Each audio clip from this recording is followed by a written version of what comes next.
ಸೋಮೇಶ್ವರ ಕೆರೆ, ಮುಳಬಾಗಿಲು ನಗರದ ಸೋಮೇಶ್ವರ ಕೆರೆ ಓಡಿ ಹೋಗ್ತಿದೆ. ಮೊನ್ನೆ ಚಿಕ್ಕದಾಗಿ ಹೋಗ್ತಾ ಇತ್ತು. ಇನ್ನು ರಾತ್ರಿ ಮಳೆ, ಭಾರಿ ಮಳೆ ಇರೋದ ಕಾರಣ ಹೆಚ್ಚಾಗಿ ನೀರು ಓಡಿ ಹೋಗ್ತಾ ಇದೆ. ನೋಡೋಕ್ಕೆ ತುಂಬ ಅದ್ಭುತವಾಗಿದೆ. ನೋಡ್ಬೋದು ದೃಶ್ಯಗಳಲ್ಲಿ ತುಂಬ ತುಂಬ ತುಂಬ ಸೂಪರ್ ಆಗಿದೆ.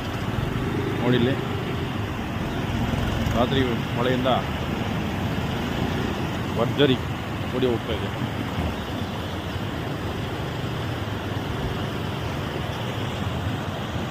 ತುಂಬ ಜಾಸ್ತಿ ಹೋಗ್ತದೆ ಕೋರಿ.